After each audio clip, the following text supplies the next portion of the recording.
दूरदर्शन का प्रेमी। ओम कुमार की लिखी एक अनोखी प्रेम कहानी। दिल्ली दिल वालों का शहर है। दिल्ली की रेप्यूटेशन सुनकर यूट्यूबर प्रीतम और उसका छोटा भाई बुद्धू अपने चैनल के लिए प्रेम कहानियों की तलाश में दिल्ली गए। वहां घूमते फिरते वीडियो बनाने लायक कुछ कहानियां मिल भी गईं। दोनों भाई वापस अपने छोटे से शहर में अपने घर वापस गए। उन कहानियों पर वीडियो बनाकर चैनल पर चलाए तो उनके दर्शकों ने बहुत पसंद किए। दोनों भाई फिर से प्रेम कहानियां ढूंढने के लिए दिल्ली आए। अपने एक अंतरंग मित्र कृष्णा की सलाह पर चलते हुए एक गांव की बनी कॉलोनी में 2 कमरों का घर लेकर दिल्ली में रहने लगे। माता पिता पर इस खर्च का बोझ ना पड़े, इसलिए प्रेम में फंसे प्रेमियों की मुश्किलें हल करने का एक व्यवसाय शुरू किया, जिससे कुछ आय हो सके और नई कहानियां भी मिलती रहें। नाम रखा गया प्रेमी सहायता केंद्र। कुछ इश्तहार छपवाए और बुद्धू आसपास के छोटे बाजारों में बांट आया। इससे प्रेम पीड़ित प्रेमी और प्रेमिकाएं आने लगे, कुछ इनकम भी होने लगी और वीडियो बनाने लायक उल्टी सीधी कहानियां भी मिलने लगी। कुछ नए परिचय भी हुए। उनमें से एक युवक था भूषण। हंसमुख और शरारती प्रकृति वाले इस युवक को कहानियां लिखने का शौक था और पिछली रात तीनों देर रात तक विस्की पीते हुए आपस में कहानियां सुनते सुनाते रहे। अगली सुबह सबसे पहले बुद्धू की आंख खुली। उसे भूख लगी थी, लेकिन पता नहीं क्यों उसका पहले नहाने का मूड बन गया। वह जल्दी से नहाकर पैंट कमीज पहनकर तैयार हो गया, जैसे किसी ड्यूटी पर जाना हो। फर्श पर लगा अपना बिस्तर फर्श से उठाकर अलमारी में रखने लगा तो उसकी खटर पटर से प्रीतम की भी आंख खुल गई। उसने भी उठकर अपना बिस्तर लपेटकर अलमारी में रखा और बाथरूम चला गया। कुछ देर बाद जब वह नहा धोकर कच्छे में बाथरूम से बाहर आया तो फर्श पर लगे तीसरे बिस्तर पर सोया हुआ उसका दोस्त भूषण जाग गया। बाथरूम में सुसु करके आया और वापस बिस्तर पर लेटते हुए कहने लगा, किसी और को इमरजेंसी है तो बाथरूम यूज कर सकता है, मेरा अभी उठने का मूड नहीं है। हाँ हाँ, क्यों नहीं, हम दोनों निपट आए हैं। जब तक सोने का मूड है पड़े खर्राटे मारते रहो, उसके बाद बाथरूम में बैठे सारा दिन पाद मारते रहना। प्रीतम ने मजाक किया और भूषण ने हंसते हुए आंखें बंद कर लीं। प्रीतम ने गुनगुनाते हुए कमीज पहनी, टाई लगाई। वह रोज टाई लगाकर ही अपनी कुर्सी पर बैठता था और बुद्धू से बोला, मेरी कल वाली पैंट दे दो। बुद्धू ने उसे बताया, वह तो मैंने धो दी। मैंने सपने में देखा था कि उसमें तुम्हारा सुसु निकल गया है, अभी पानी में पड़ी है, सूखने को डालनी है। प्रीतम ने विकल्प दिया, तो दूसरी निकाल दो। बुद्धू ने उसे बताया, और कोई नहीं है, धोबन आज आई ही नहीं। प्रीतम ने पूछा, तो क्या पहनूं? बुद्धू ने उसे बताया, अभी कोई गाहक तो आया नहीं है, कच्चे में ही घूमते रहो। सोच लो, लक्षद्वीप के बीच पर टहलते हुए लड़कियों को अपनी टांगे दिखा रहे हो। मुझे ना टांगे देखने का शौक है, ना दिखाने का। तुम देखकर खुश होते रहो, मेरा कौन से कुतुब मीनार टेढ़ा हो जाएगा। और पूछने लगा, नाश्ता तुम बनाओगे या मैं बनाऊं? बुद्धू ने उसे बताया, मैं बना लूंगा, लेकिन दूध और ब्रेड लेने जाना है, आकर बनाऊंगा। आज भूख भी कुछ ज्यादा लगी हुई है, पैसे दो, मेरी जेब में सिर्फ 10 रुपए हैं। उसने कहा, मेरी पैंट में से ले लो। बुद्धू ने बताया, उसमें कुछ नहीं है, मैंने देख लिया है। प्रीतम ने निराशा से कहा, नहीं है तो बिना नाश्ते ही काम चलाना पड़ेगा। और झाड़न उठाकर अपनी मेज पहुंचते हुए एक पुराना गाना गाने लगा, सूरज जरा आ पास आ, आज सपनों की रोटी पकाएंगे हम। बुद्धू भी उसके साथ गुनगुनाने लगा। तभी किसी ने बाहर का दरवाजा खटखटाया तो प्रीतम ने बुद्धू से कहा, देखना बाहर कौन आया है। बुद्धू ने बाहर जाकर दरवाजा खोला तो एक युवक खड़ा मिला। मैं नए कलाकारों को लेकर अपनी कहानियों की फिल्में बनाना चाहता हूँ। अभिनय करने के इच्छुक संपर्क करें 9811166943।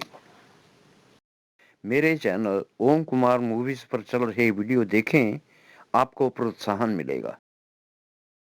जो शायद अपनी उंगलियां चूस रहा था, वह युवक बुद्धू को इश्तहार बांटते वक्त पटरी पर औरतों के कपड़े बेचता हुआ मिला था। बुद्धू ने उसे भूखी नजरों से घूर कर देखा और पूछा, क्या खा रहे हो? युवक ने मुंह से अंगूठा निकालकर उसे ठेंगा दिखाते हुए जवाब दिया, कुछ नहीं, तुम भूखे हो इसलिए तुम्हें खाने के सपने आ रहे हैं। बुद्धू ने शकी आंखों से उसे घूरते हुए आरोप लगाया, तुम झूठ बोल रहे हो। युवक ने जवाब दिया, नहीं सच बोल रहा हूँ। बुद्धू ने जिद की, नहीं तुम झूठ बोल रहे हो, तुम जरूर कुछ खा रहे हो। युवक ने आरोप को नकारते हुए बताया, नहीं मैं कुछ नहीं खा रहा, वैसे तुम जो दोगे मैं खा लूंगा, कुछ है तो खिला दो। बुद्धू ने फिर धौंस दिखाते हुए कहा, मैं तुम्हें क्यों खिलाऊं, खुद खाऊंगा। तुम क्या खा रहे हो वो बताओ। युवक भी प्रतिकार पर उतर आया, मेरी जो मर्जी है मैं खाऊं, तुम्हें क्यों तकलीफ हो रही है। बुद्धू ने गुस्से में उसे घूर कर देखते हुए पूछा, दरवाजा तुमने खटखटाया था। युवक ने भी वापस उसे घूरते हुए जवाब दिया, हाँ। बुद्धू ने पूछा, क्यों क्या तकलीफ है, औरतों के कपड़े बेचने आए हो, यहाँ कोई औरत नहीं है। बुद्धू कुछ ज्यादा ही विद्रोही हुआ पड़ा था। एक तो भूख सर पर चढ़कर बोल रही थी, ऊपर से हैंगओवर, वह तो आपे से ही बाहर हुआ पड़ा था। युवक ने उसे इश्तहार दिखाकर पूछा, ये इश्तहार तुम्हारा है। हाँ मैंने ही तुम्हें दिया है, तुम्हें कोई तकलीफ है, बुद्धू ने उसे घूरते हुए पूछा। युवक दिवंगी दिखाने पर उतरा, ओए तमीज से बात कर, ग्राहक हूं तुम्हारा, मुफ्त में सलाह लेने नहीं आया, मुंह पर पैसे मार के सलाह लूंगा। कहाँ है तुम्हारा मालिक, बुलाओ उसे। बुद्धू को भी ताव आ गया, निकालो 250 रुपए। 250 रुपए, किस बात के। बुद्धू ने दबंगी दिखाई, प्रियतम से सलाह लेने की फीस 250 रुपए है। मैंने उससे बात करनी है, उससे हवाई जहाज नहीं खरीदना है, उससे पूछ लो। 50 रुपए में बात करनी है तो ठीक है, नहीं तो मैं किसी और से बात कर लूंगा। सब अपने पेट में भरी हुई हवा निकालने को बेचैन रहते हैं, जिससे चाहूं मुफ्त में बात कर सकता हूं। कह के युवक ने वापस मुड़ने का उपक्रम किया। बुद्धू ने उसे रुकने का इशारा किया और कहा, तुम यहीं रुको, मैं पूछकर आता हूँ, क्या नाम है तुम्हारा। उस युवक ने कुछ इस तरह से जवाब दिया, विनोद नाम है मेरा, लेडीज वियर स्पेशलिस्ट विनोद। सुनकर बुद्धू अंदर गया। प्रीतम कमीज पहने टाई लगाए दरवाजे के पास खड़ा सब सुन रहा था। बुद्धू के अंदर आते ही उसने कहा, बुद्धू कई दिन बाद ग्राहक आया है, उसे जाने ना देना, उसे अंदर भेजो, जो कुछ उससे मिल सकता है लेकर काम चलाना पड़ेगा, पैसे खत्म हुए पड़े हैं। मेरी पैंट दो कहाँ है, जल्दी लाओ। बुद्धू ने फिर से उसे बुरी खबर दी, अभी बताया तो है, तुम्हारी पैंट गीली हो गई थी, पानी से भरी बाल्टी में पड़ी है, अभी सूखने के लिए डालनी है। क्या बात है, दिमाग तो ठीक है। प्रीतम ने उसे बताया, नहीं यार हैंगओवर है। बुद्धू ने भी अपनी विडंबना बताई, मुझे भी है, इसीलिए मैं जल्दी उठकर नहा आया। मैं भी तो, प्रीतम ने बताया, मैं भी तो इसीलिए नहाने गया था, लेकिन दिमाग ठीक नहीं हुआ, अब क्या पहनूं, ग्राहक आया है, उसके सामने नंगा बैठ जाऊं। बुद्धू ने सलाह दी, तुम मेज के पीछे टांगे छिपाकर बैठ जाओ, मैं उससे झूठ बोल दूंगा कि तुमने पैंट पहन रखी है। प्रीतम ने उसे एकदम से मना किया, अरे मैंने पैंट नहीं पहनी, ये बात उसे मत बताना, मैं मेज के नीचे टांगे छिपाकर बैठ जाता हूँ, उसे अंदर ले आओ और तुम बाहर बैठ जाओ, कोई और आए तो उसे बाहर ही रोक लेना, समझ गए। बुद्धू ने जवाब दिया, हाँ समझ गया। प्रीतम ने कहा, जाओ। उनकी आवाजें सुनकर भूषण भी जाग गया और अपना बिस्तर गोल करके पूछने लगा, कोई प्रेमी आया है क्या। बुद्धू ने उसे बताया, हाँ सलाह करने आया है। भूषण ने पूछा, अपनी कहानी सुनाएगा। तो प्रीतम ने उसे बताया, हाँ कहानी सुनाकर ही तो सलाह मांगेगा। सब्सक्राइब और शेयर करें, रचना अच्छी लगे तो लाइक भी करें, कमेंट अवश्य करें, रचनाओं को सुधारने में सहायक होते हैं। शुभकामनाएं। भूषण एक झटके से उठा और बिस्तर लपेटते हुए बोला, इसे भी समेट लो यार, और अपना सेल फोन उठाकर बाथरूम के दरवाजे के झरोके से रिकॉर्ड करने को तैयार हो गया। प्रीतम मेज के नीचे टांगे छिपाकर बैठ गया और हाथ में एक फाइल लेकर पढ़ने की एक्टिंग करने लगा। बुद्धू ने बाहर जाकर विनोद से कहा, अंदर चलो। वह अंदर को चला और उसके साथ बुद्धू भी प्रीतम के पास आया और अपनी शीखी मारी, मैंने इसे नहीं बताया कि तुमने पैंट नहीं पहनी हुई है। विनोद ने सुना तो हैरान होकर पहले तो बुद्धू और प्रीतम को बारी बारी से घूरा, फिर प्रीतम से पूछने लगा, तुमने पैंट नहीं पहनी, बिना पैंट पहने टाई क्यों लगाई है, तुम्हें कपड़े पहनने की तमीज नहीं है। प्रीतम हड़बड़ा गया, मेरी पैंट गीली हो गई थी, और बुद्धू को डांटा, अरे बुद्धू इसे बताने की क्या जरूरत थी। बुद्धू ने अपनी सफाई दी, मैं बता रहा हूं ना, मैंने इसे नहीं बताया। विनोद ने हंसते हुए प्रीतम को बताया, इसमें शर्माने वाली कोई बात नहीं है। मेरा भी कभी-कभी पैंट में निकल जाता है। प्रीतम को उस झूठे आरोप को झुठलाने के लिए कुछ नहीं सूझा। जो मुंह में आया बोल दिया। मेरा पैंट में नहीं निकला, गीली हो गई थी इसलिए नहीं पहनी। विनोद कहने लगा, कई बार प्रेशर ज्यादा हो जाए तो आदमी कंट्रोल नहीं कर पाता, इसमें शर्माने वाली कौन सी बात है। पैंट गीली हो जाए तो निशान पड़ जाता है, उसे अभी धो लो। बाथरूम में छिपे भूषण ने अपने आप से कहा, सबको बिन मांगे सलाह देने की बीमारी होती है। प्रीतम ने विनोद से कहा, यार तुम जो समझ रहे हो ऐसा कुछ नहीं हुआ।